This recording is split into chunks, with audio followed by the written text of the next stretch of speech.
ধান কাটা দেখে কিরকম লাগে আপনাকে? পছন্দ হইতেছে কি ধানটা করা যাবো বা করা যাবো না? ধানটা আমরা জানার সত্ত্বে যেদিকে কাটবেন ওইদিকে নিয়ে যদি ইচ্ছা করেন যে সিদ্ধ করে আজকেই খাবার পারবেন, কোনো আটা হবো না, কোনো কিছুই নেই। তারপর ধানটা যে এত বড় চাউল দেখতেছেন, বড় বড় চাউলটা একদম মিডিয়াম, সবাই খাবার পারে।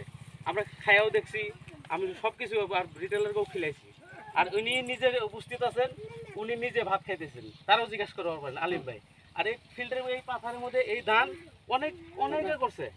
তাদের দেখুন অন্য অন্য যে ধান করছেন, এই ধানগুলোর থেকে অন্য ধানের থেকে বেশি হবো না, নাই প্রোডাকশন গুলা বেশি হবে না। ধানটার নাম মনে রাখবেন, আমরা অ্যাকচুয়ালি তাইছি টাটা কোম্পানির থেকে। টাটা তো সবাই চেনেন, টাটা কোম্পানি চেনেন, দেখেন নাই বাস গাড়ি যে আপনাদের সামনে দিয়ে চলে, সেই কোম্পানির ধান এটা। এই কোম্পানির ধান অনেকটি আছে মার্কেটে, অনেক আপনারা গেদাগেদি বলে একটা ধান নাম কর MC13, ওটা একচুয়ালি MC13। ওই যে আলিম ভাই ঘরটা আছে, ওই ঘরের সামনে দেখুন একটা ধান উঁচা গেছে, ইনখানে দেখা যায় ধানটা উঁচা দেখা গেছে, ওটার নাম MC13। আমরা 2 বছর ধরে এই ধানটা মার্কেটে নিয়ে আসি। এই জন্যই কোম্পানিগুলো দেখে যে মানুষের প্রোডাকশন বেশি লাগে, মাটি কমে গেছে, প্রোডাকশন বেশি হওয়া লাগে।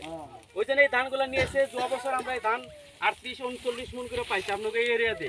পালহাজি যেরকম ওই যে আপনার কি কয় খুংরা, তারপরে আপনি পাইছি যে লারকুসি, এই এরিয়াতে আমরা ধানগুলা 2 বছর আমরা কেটে দেখাইছি, মাসে এইভাবেই দেখছে, ওজন নিজেরাই করে ওজন সবকিছু করছে। আমরা এই জন্যই করছি, স্যার যেহেতু আইসে ওইদিনকে আসছিলাম, অনেকটাই মনে হয়েছিল আমার কোম্পানির থেকে, আজকে আপনাকে এই জন্যই টাকা হয়েছে। তা আপনারা যদি পছন্দ করেন তাহলে মার্কেটে আমরা ধানগুলা নিয়ে আসুন। ওই জন্যই এই জায়গায় আমাকে 2টা ধান আছে, একটা নতুন একটা ধান আছে ওইদিকে 8377, কিন্তু সবচেয়ে ভালো আমাকে এই ধানটাই আগামী দিনে এই মার্কেটে পাবেন। আপনারা তো সবই কেনা যাবো এই ধানটা সব মার্কেটে থেকে। ভিডিও নেবো।